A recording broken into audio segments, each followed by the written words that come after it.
Hey everyone! In this video I'll show you some cool improvements I did for my game The Lightkeeper.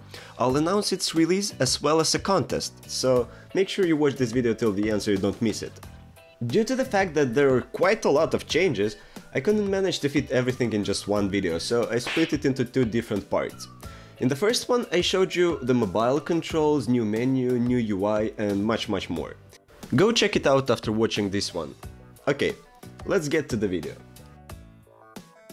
When I've just made the game, the main difference between enemies were their stats and sprites. Don't get me wrong though, there were still some distinctions such as melee or ranged, also different ranged enemies would move in different patterns and so on.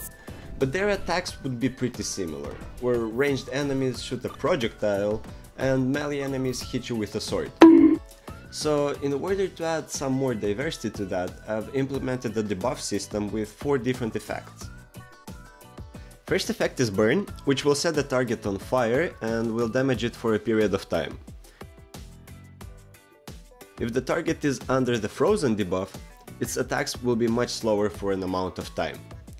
Weakness will reduce its damage, and Slowness will make the target move much slower. This opened the door for new opportunities and new enemies, but before implementing them I decided to add some indicators and particle effects for the debuffs, to make the system more intuitive. And that is what I did.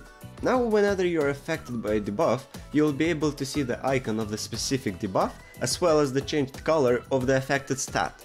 The icon's opacity depends on the duration of the debuff, becoming invisible when it ends and fully visible when it just started. Also, I made some simple particle effects for each one of the debuffs, to have some more graphical representation of that. And I think it does help.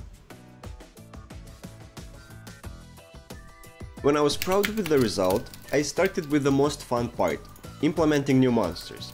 Initially, I had few different ideas for monsters, but ended up with just 3.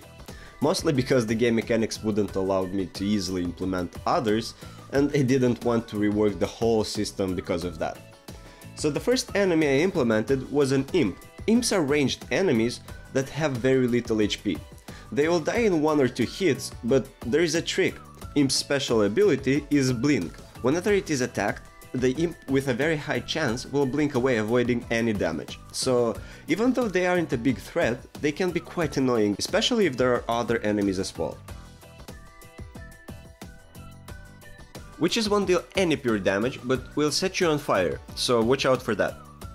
However, that's not the only threat. If a witch hits you, there will be a chance that you'll get morphed into a random creature. The creature you morph into might be stronger or weaker than the current one, but that might confuse you in mid-fight, so stay aware. And the last monster I implemented is the Bane. This is the last enemy you'll encounter in the whole game. The Bane has most HP and damage out of all the enemies. Beside the huge damage, it will also set the freeze debuff on you, slowing your attack speed. It does however have one weakness. It attacks quite slow, and since you can destroy the projectiles, any class with high attack speed will have a chance to kill it. Oh, and of course, if you kill any of them and eat their souls, you'll also be able to morph into that class, making you inherit the same abilities and weaknesses they have.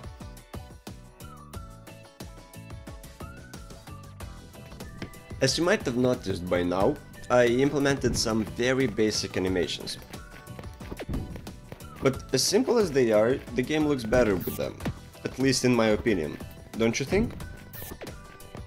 Okay, now that I have a bunch of different enemies with different abilities, I need a way to inform the player so he or she won't get confused. So I started making a bestiary. Bestiary is a book in which information about different creatures is written. You can see it in many different games, as well as this one. The first step in creating the bestiary was misspelling its name, of course. Oops. The bestiary will have a page for each enemy in game. On such a page you can find the monster's name, image, description, and if it does have any, its special ability. I did quite enjoy the results, so I decided to rework the tutorial screen as well. I did not want to overwhelm the player with tons of text, so I decided to go with the drawing approach instead. I made some quick drawings in Photoshop explaining the most important elements and mechanics of the game, and honestly, I didn't expect that it will end this good. I really think it fits the overall style of the game quite well. I've also made the game title, which you might have noticed in the previous video. Took a while, but I think it ended up okay. Other changes are less significant, however they do help to make the game look more polished. Such things are the UI animations I added. Even though it is just a simple slide and pop-up animation, it does make the game look more complete. I've added a setting menu where the player can change the volume or turn off the music completely.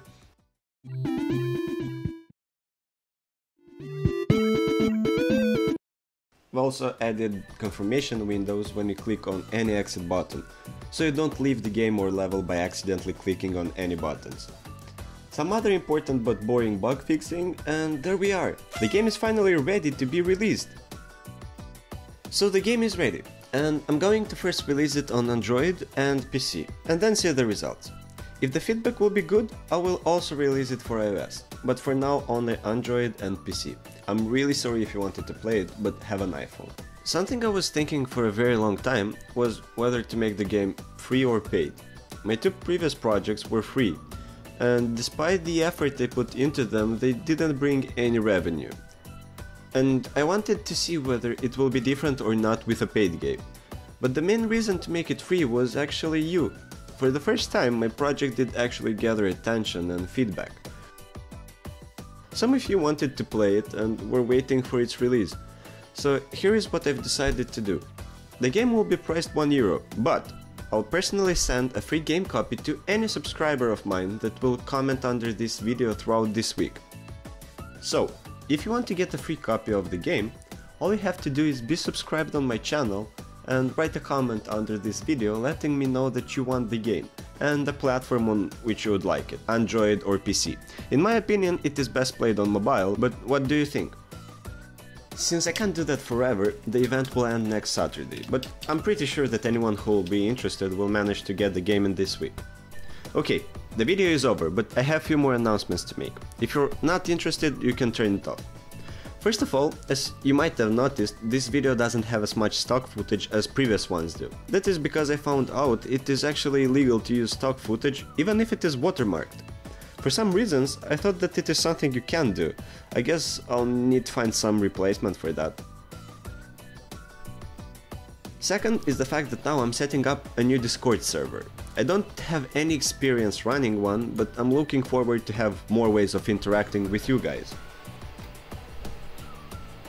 And the last announcement I have to make is that you might as well remember that I got in contact with one publisher.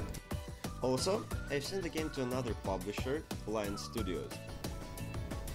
They were interested in my game Be a Miner and asked me to contact them after I implemented in it a bunch of different stuff like Facebook analytics and so on. I did it, but I was simply ignored. I wrote 2 emails, but both of them got ignored. Well, perhaps it's even better that way. Also, my next video is going to be another machine learning project, so stay tuned for that. That's all for today. See you on Saturday.